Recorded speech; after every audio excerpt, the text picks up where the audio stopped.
ओम शांति। अब नवरात्रि का पार्ट 2 में समझते हैं।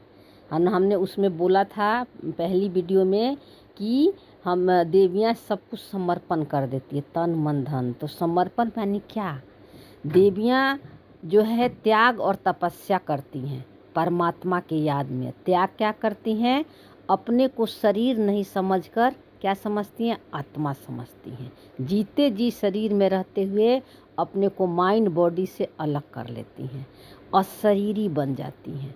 शरीर में ही रहती हैं लेकिन बार बार अपने को याद दिलाती हैं कि मैं शरीर नहीं हूँ, आत्मा हूँ।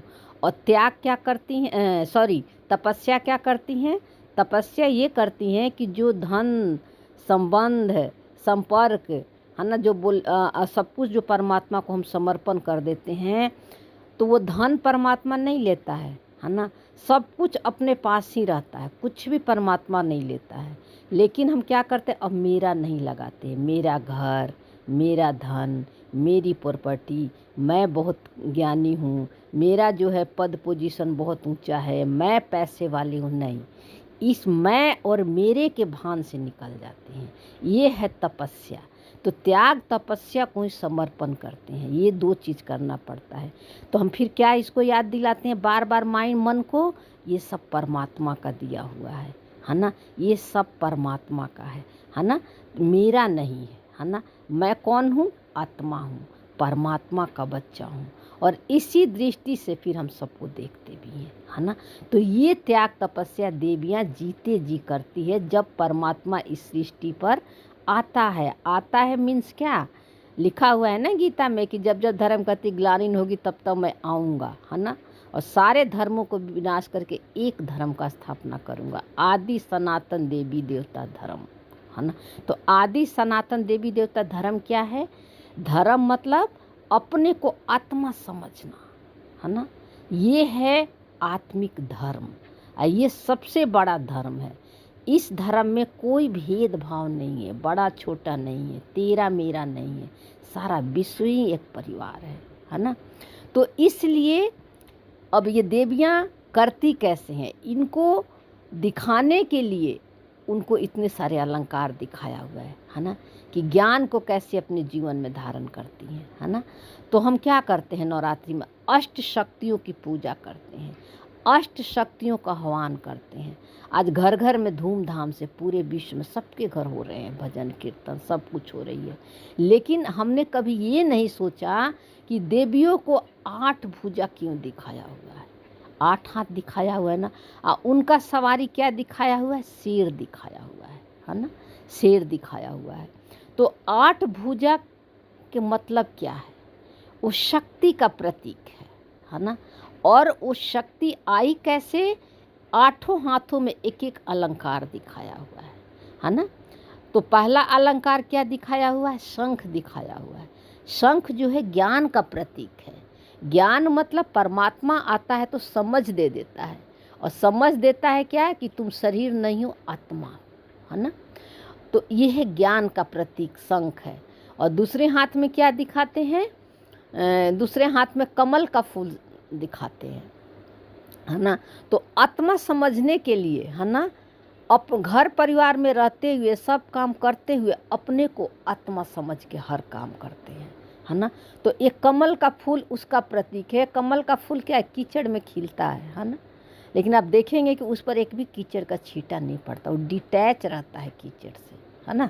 इसी तरह रोल प्ले करते समय है ना, कर्म करते समय हर टाइम ये स्मृति रहती है कि मैं नहीं कर रही हूँ है ना। ये सब ऑटोमेटिक हो रहा है ना। मतलब कर्म के प्रभाव में नहीं आते हैं, ईगो भान में नहीं आते हैं। ईगो कब आता है? जब लगता है कि बॉडी कॉन्शियस में कर्म करते हैं, मैं कर रही हूँ है ना। तो ये कमल फूल समान परिवार, घर गृहस्थ कलयुग में रहते हुए ये सारे अपने कर्म को, धर्म को निभाती हैं, डिटैच होकर, न्यारे और प्यारे होकर। फिर एक हाथ में फिर क्या दिखाते हैं? तलवार। तलवार का मतलब होता है ज्ञान तलवार है ना। ज्ञान तलवार का मतलब होता है कि ज्ञान से अपने अंदर के बुराइयां को ख़त्म करती है। जब ज्ञान नहीं रहता है तो हम क्या करते हैं? बाहर में दूसरे को दोषी ठहराते हैं, हर चीज़ के लिए ब्लेम गेम खेलते हैं, है ना। उसके वजह से ये हुआ, उसके वजह से ये हुआ, है ना। लेकिन ज्ञान की जब समझ परमात्मा दे देता है तो हम दूसरे को ब्लेम नहीं करते हैं, है ना। सब कुछ क्या करते हैं, अपने अंदर ही अपने बुराइयां को ख़त्म करते हैं, है ना। ज्ञान की समझ से उस तीसरा नेत्र परमात्मा दे देता है, उस तीसरा नेत्र से दिखती है अपनी कमी और उसको हम फिर डिटैच हो जाते हैं, परमात्मा को सौंप देते हैं वो, है ना। फिर एक हाथ में क्या दिखाया है, फिर त्रिशूल। त्रिशूल का मतलब होता है तीनों काल। काल मतलब समय, है ना। सबसे ज़्यादा डर किससे लगता है, मरने से लगता है ना, कि शरीर न छूट जाए। तो जब ये देवियाँ सोल कॉन्शियस के स्मृति में आ जाती है कि मैं आत्मा हूँ, तो जन्म मरण के भय से निकल जाती है, मृत्यु का भय समाप्त हो जाता है ना। फिर उनको ये चिंता नहीं रहती है कि पास्ट में क्या होगा, फ्यूचर में क्या होगा, हमेशा वो प्रेजेंट में जीवन जीती है ना। तो ये त्रिशूल का प्रतीक है। त्रिशूल मतलब आदि मध्य अंत, है ना, तीनों कालों से निकल जाती है। और फिर क्या दिखाया है, चक्र। चक्र का मतलब होता है कि सृष्टि चक्र, है ना। चक्र को क्या दिखाया हुआ है, और कृष्ण के हाथ में क्या दिखाया हुआ है कि उंगली पर एक चक्र घुमा रहे हैं, है ना। तो उंगली क्या है, आत्मा है, और चक्र क्या है, आपका संस्कार है। जितने जन्म आपने लिया होगा, जितने पार्ट प्ले किया होगा, है ना, आत्मा को ये कोई भी संस्कार टच नहीं करता। आत्मा बिल्कुल डिटैच रहती है। लेकिन कब लगता है कि ये रोल, ये संस्कार जो हमने प्ले किए हैं इस सृष्टि पर, वो मैं किए हैं, मैं लगा देते हैं कि ये मैं माँ हूँ, मैं पत्नी हूँ, मैं बहू हूँ, मैं सास हूँ, है ना। तब हम क्या होता है, रोल में फंस जाते हैं, है ना। लेकिन जब ज्ञान मिल जाता है तो आत्मा के सीट पर सेट कर लेते हैं, तब हम देखते हैं सृष्टि के सारे चक्र को, है ना, कि ये सारे संस्कार सत्तो प्रधान, सत्तो रजो सब मेरे अंदर चल रहा है और आत्मा इससे अलग है ना। क्योंकि ये सृष्टि चक्र मतलब क्या, ये सारे संस्कार, है ना, जो आप जितने जन्म लिए होंगे सब आपके अंदर, मन के अंदर रिकॉर्डिंग है। ये मन कहाँ है, आपके आत्मा के अंदर, है ना। तो ये समझ में आ जाती है तो हम चक्रों से बाहर निकल जाते हैं, यानी जन्म मरण से बाहर निकल जाते हैं, है ना। फिर एक हाथ ऐसे दिखाता है, हमेशा हाथ ऊपर रहता है, यानी दुआ का, सबके लिए शुभ भावना, शुभकामना। चाहे कोई गलत काम करके जाए या देवियों के सामने कुछ गलत बोले, उसके लिए भी उनका हाथ हमेशा खड़ा रहता, आशीर्वाद का ही हाथ रहता है। क्यों रहता है, क्योंकि देवियाँ जो है किसी के कमी कमजोरी को नहीं देखती हैं, बुराइयां को नहीं देखती हैं, हाँ, वो हर को आत्मा देखती हैं, है ना, परमात्मा का बच्चा देखती हैं, अपने जैसा संपन्न और संपूर्ण समझती हैं, किसी के अवगुण को नहीं देखती हैं। बाकी जो जैसा कर्म करेगा उसका फल तो कुदरत देगी ही, है ना, ये अलग बात है ना। लेकिन देवियाँ सबके लिए दुआ का पात्र होती है, सबको दुआ देती है, सबको आशीर्वाद देती है ना। तो परमात्मा हमें सिखाता है कि तुम्हें भी ऐसे ही रखना है ना। चाहे कोई अपकार करे या उपकार करे, सबके लिए शुभ भावना, शुभकामना, है ना।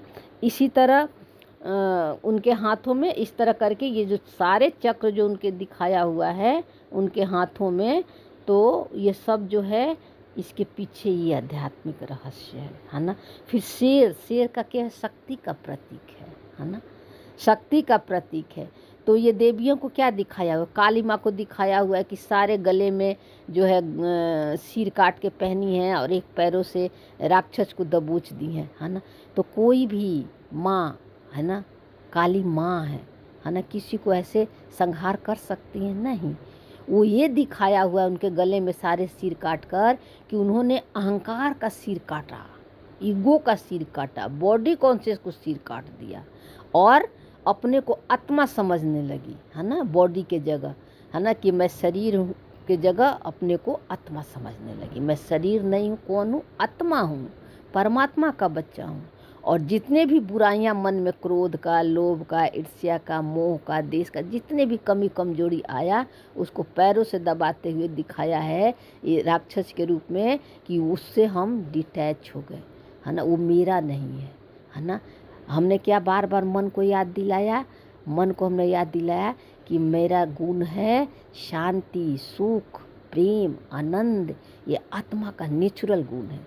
तो बार बार हमने ये मन को याद दिलाया तो वो अपनी बुराइयां को, है ना, अपने अंदर ज्ञान से खत्म करते हुए है ना, ये देवियाँ पवित्र बन जाती है ना। जब ये बुराइयां खत्म हो जाती है ज्ञान से तो ये देवियाँ क्या होने लगती हैं, ये पवित्र बन जाती हैं, है ना, परमात्मा समान बन जाती हैं, है ना। और उसी का प्रतीक राक्षस दिखाया हुआ है ना, कि राक्षस मतलब हमारी अंदर के कमी कमजोरी। राम भी हमारे अंदर है, रावण भी हमारे अंदर है। अब हमारे हाथ में है कि हम राम को अपनाते हैं या रावण को अपनाते हैं। बाहर में कुछ भी नहीं है, बाहर में रावण नहीं है, बाहर में राक्षस नहीं है, सब हमारे अंदर है ना। तो इस तरह देवियों को सारे अलंकार दिखाया हुआ है, तो इसीलिए शेर का सवारी दिखाया हुआ है। जब ये देवियाँ जागृत होती हैं ज्ञान से, परमात्मा के साथ कंबाइंड होती हैं, तो परमात्मा से शक्ति मिलती है उनको अपनी ही बुराइयां को, अपनी कमी कमजोरी को, है ना, अपने अंदर ही वो ख़त्म करती हैं। हिंसा से नहीं करती हैं, है ना, उसको कोई चिल्लाकर या बोलकर आवाज़ में आकर नहीं करती हैं, है ना, अंदर ही अंदर देखती हैं और उसे न्यारे और प्यारे हो, ये मेरा नहीं है, उसमें इंटरेस्ट ही नहीं लेती हैं। तो ये धीरे धीरे क्या होता है, ये कमी कमजोरी ख़त्म होने लगती है ना। फिर और हम क्या करते हैं, दिया जलाते हैं। दिया मिट्टी के बर्तन में जलाते हैं और उसमें जोत जलाते हैं। तो दिया का मतलब ये शरीर मिट्टी का है और जोत मतलब आत्मा। तो दिया जलाना बहुत अच्छी बात है, और जो दिया जलाना बहुत अच्छी बात है, लेकिन दिया जलाते समय ये आपको जागृति होना चाहिए कि हमें अपने अंदर का जोत जलाना है, आत्मा का जोत जलाना है ना। फिर हम क्या करते, दिया बुझे नहीं, अखंड ज्योत जलाते हैं। बुझ गया तो शुभ हो गया। इसका मीनिंग क्या, इसका मीनिंग ये होता है कि जब अपने को आत्मा भूल जाते हो, शरीर समझ लेते हो, तो दिया खंडित हो गया, है ना। और जब अपने को बार बार याद दिलाते हो कि मैं आत्मा हूँ, है ना, तो ये निरंतर आपका ज्योत जल रहा है और इस ज्योत में आप सारा काम करते हो। तो दिया जलाते समय अपने को हमेशा ये भी याद दिलाना है कि मैं आत्मा हूँ और अपने अंदर के आत्मा का ज्योत जलाना है ना। ये सच्ची सच्ची दिया जलाना हुआ, है ना। फिर व्रत करते हैं, तो व्रत हमें अपने बुराइयों को लेना है कि हमें इस बुराइयां को ख़त्म कर देना है। फिर हम क्या करते हैं, 9 दिन शुद्ध भोजन करते हैं, ब्रह्मचर्य का पालन करते हैं। तो 9 दिन ही क्यों लहसुन प्याज का परहेज करेंगे, हमेशा करना चाहिए, है ना। इससे जीवन पवित्र होता है, मन शुद्ध होता है ना। फिर हम क्या करते हैं, जागरण करते हैं। तो हमें अज्ञान की नींद से जागना है ना। अज्ञान के नींद से कैसे जागेंगे, अज्ञान के नींद से बार बार जो है अपने को शरीर से, मन से डिटैच करके बार बार याद दिलाना है कि मैं आत्मा हूँ। और जो भी रोल प्ले हो रहा है, पाठ संस्कार आ रहे, मैं नहीं हूँ, ये सब ऑटोमेटिक संसार का खेल चल रहा है। खेल की तरह आपको देखना होगा, है ना। तो इस तरह जो है हम पूरे जो है क्या करते हैं, नवरात्रि मनाते हैं। बहुत अच्छी चीज़ है, बहुत धूमधाम से मनाना भी चाहिए, हमें इंतज़ार भी रहता है। लेकिन सच्ची सच्ची नवरात्रि मनाने का सबसे यही अच्छी मतलब देवियाँ भी खुश होंगी जब आप उनके गुणों को अपने जीवन में अपनाएंगे, है ना।